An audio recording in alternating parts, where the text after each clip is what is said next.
und herzlich willkommen zur ersten Folge meines Alles Hautklar Podcasts, dem Podcast, wo sich alles um Hautpflege und vielen anderen schönen Dingen rund um die Haut dreht.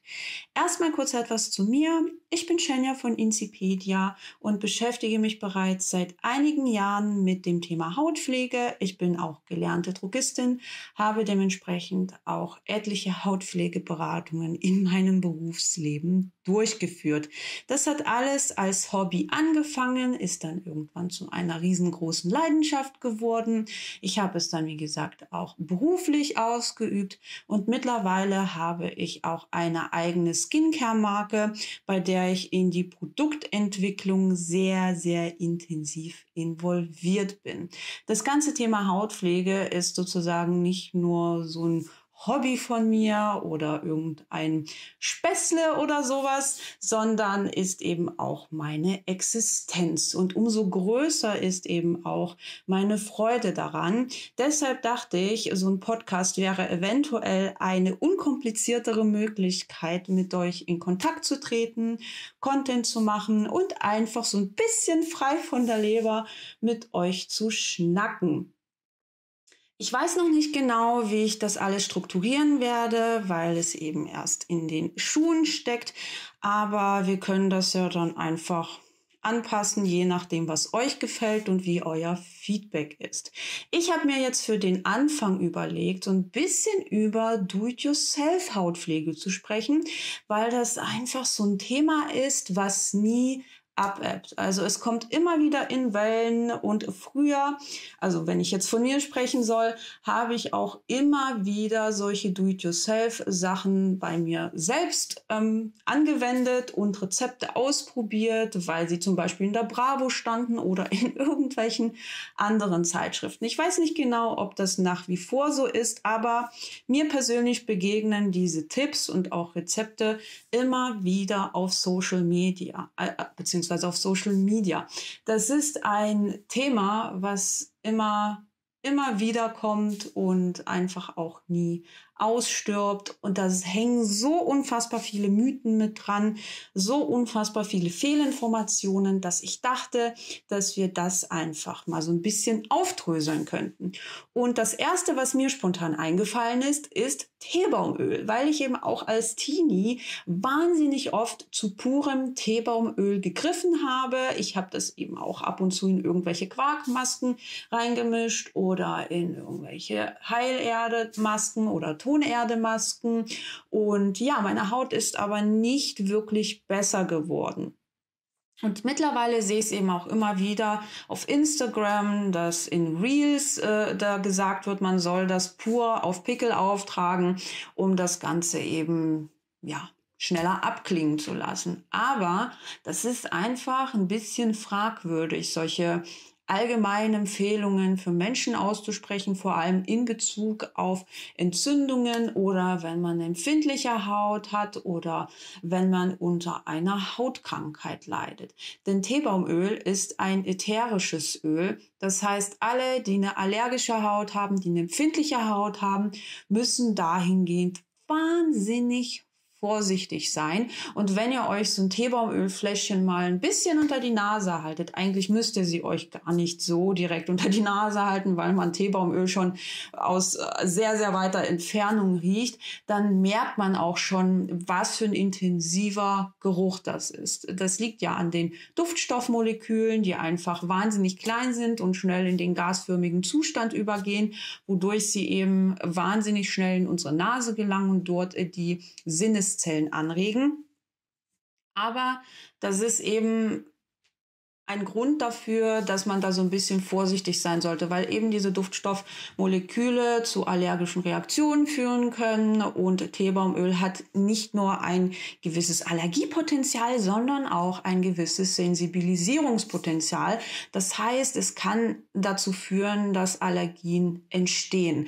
Und das ist eben auch unter anderem ein Grund, warum empfohlen wird, Teebaumöl in einer maximalen Einsatzkonzentration von 1% in kosmetischen Mitteln zu verwenden. Es gibt noch andere Gründe dafür, aber das ist auch einer davon. Also alle mit einer Duftstoffallergie oder alle, die eine empfindliche Haut haben, sollten hier unbedingt aufpassen, was Teebaumöl oder allgemein ätherische Öle angeht, wie auch Lavendelöl oder irgendwelche Zitrusöle.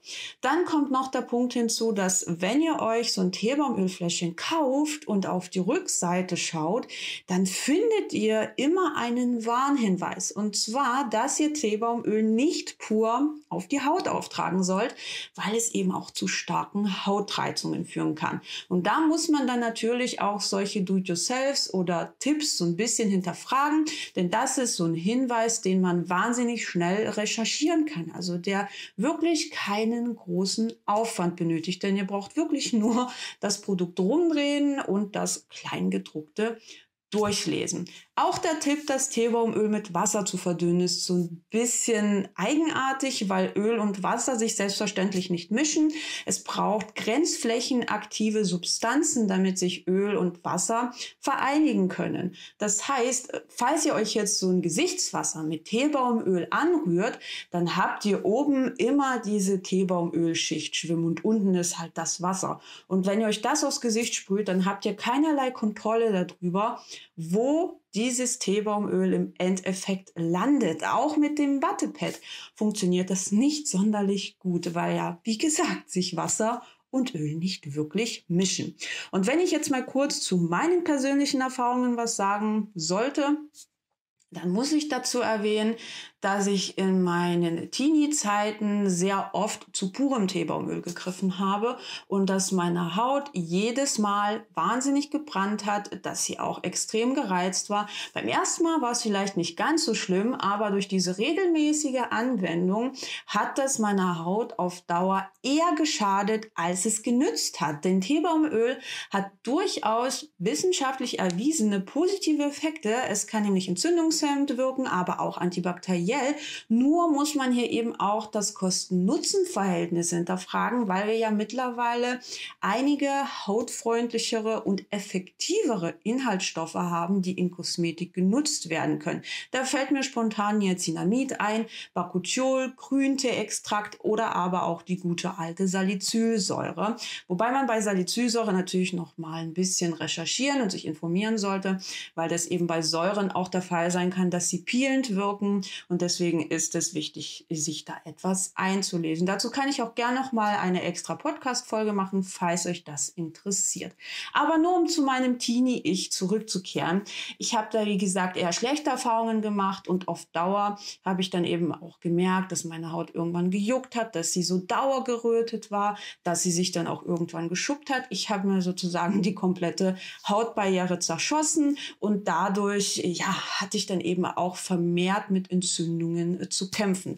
Also dahingehend würde ich euch wirklich empfehlen, eher auf solche Do-it-yourself-Sachen zu verzichten. Vor allem alles, was so mit ätherischen Ölen zu tun hat, weil man natürlich schwer einschätzen kann, wie hoch die Konzentration dann im Endprodukt ist, was man sich da angerührt hat. Es gibt natürlich noch ein paar andere Aspekte, wie beispielsweise die Hygiene oder aber eben auch Faktoren, die man nicht wirklich mit einbeziehen kann, also wie das Teebaumöl mit der Umgebungsluft reagiert. Das ist ja auch so etwas, was man bedenken sollte. Schaut euch lieber nach gut formulierten, mild formulierten Produkten die eben diese Inhaltsstoffe enthalten, die ich euch vorhin als Alternative genannt habe. Die können euch deutlich mehr Vorteile bringen, als Teebaumöl das jemals könnte.